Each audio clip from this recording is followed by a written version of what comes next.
Hello friends, this is Himanshu Prabhakar and you are watching Factology, and today we are going to discuss about a very important topic, that is dowry system, जिसे दहेज प्रथा भी कहा जाता है, जो कि हमारे देश की बहुत ही गंदी व्यवस्था बन चुकी है, जिस पर रोक लगाना एकदम मुश्किल सा हो गया है। दहेज प्रथा एक ऐसी प्रथा है जो कि महिलाओं के उत्थान में रुकावटें उत्पन्न करता है और उनके विकास में बाधा उत्पन्न करता है। दहेज शब्द की उत्पत्ति एक अरबी शब्द जहेज से हुई है, जिसका मतलब होता है स्त्री धन, जो कि वधू पक्ष द्वारा वर पक्ष को विदाई के दौरान उपहार के रूप में या फिर वधू को आभूषण के रूप में दिया जाता है। हिंदू धर्म के प्राचीन ग्रंथ मनुस्मृति में 8 प्रकार के विवाह का उल्लेख किया गया है, जिसमें से ब्रह्म विवाह को सर्वश्रेष्ठ माना जाता है।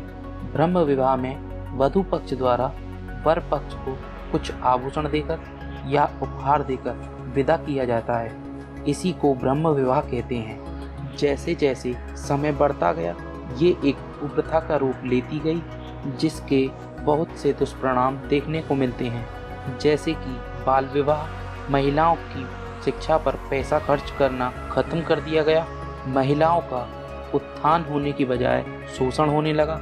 अतः महिलाओं की राजनीतिक तौर पर, आर्थिक तौर पर और सामाजिक तौर पर स्थिति गंभीर होती गई। परंतु इस समस्या के समाधान के लिए सन 1961 में एक अधिनियम पारित किया गया, जिसे दहेज निषेध अधिनियम कहा जाता है, जो कि 1961 में लागू किया गया। इस अधिनियम को 1 जुलाई सन 1961 को पूर्ण रूप से लागू किया गया था, जिसमें कुल 10 धाराएं दी गई हैं, जिसकी द्वितीय धारा में दहेज को परिभाषित किया गया है। इस अधिनियम के अनुसार दहेज एक ऐसी संपत्ति है या मूल्यवान वस्तु है जो एक पक्ष द्वारा दूसरे पक्ष को भेंट के रूप में दिया जाता है। धारा 3 के अनुसार दहेज लेने या दहेज देने के लिए पनिशमेंट दिया गया है, जो कि 5 साल का कारावास या 15,000 रुपये की पेनल्टी या दहेज की रकम, दोनों में से जो भी अधिक है, की पनिशमेंट दी जाती है। धारा 4 के अनुसार यदि कोई व्यक्ति या कोई भी संबंधित व्यक्ति किसी भी पक्ष से प्रत्यक्ष रूप से या अप्रत्यक्ष रूप से दहेज की डिमांड करता है, को कम से कम 6 महीने और अधिकतम 2 वर्ष का कारावास और 10,000 रुपये का जुर्माना भी किया जा सकता है। सेक्शन 4A के अनुसार दहेज का इश्तिहार देना भी बैन माना गया है। धारा 5 के अनुसार यदि कोई एक पक्ष का व्यक्ति दूसरे पक्ष के व्यक्ति से दहेज के लिए करार या फिर कोई कॉन्ट्रैक्ट करता है, तो उसे भी वॉइड या शून्य माना जाएगा। सेक्शन 6 के अनुसार यदि कोई व्यक्ति अपने ससुराल पक्ष से अपने वारिसों या अपनी वाइफ के लिए पैसे मांगता है, तो वह भी दहेज की श्रेणी में माना जाएगा।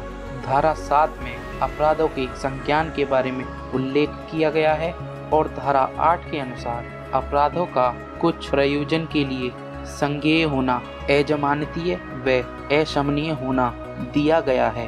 सेक्शन 9 के अनुसार केंद्र को दहेज के विरुद्ध नियम बनाने की अनुमति दी गई है और धारा 10 में राज्य को दहेज के विरुद्ध नियम बनाने की अनुमति दी गई है। यदि किसी महिला को उसकी ससुराल पक्ष द्वारा इतना प्रताड़ित किया जाता है कि वो आत्महत्या कर लेती है, तो उसे डॉरी डेथ यानी दहेज मृत्यु के अंतर्गत लाया जाता है, जो कि भारतीय दंड संहिता की धारा 304B के अंतर्गत आता है।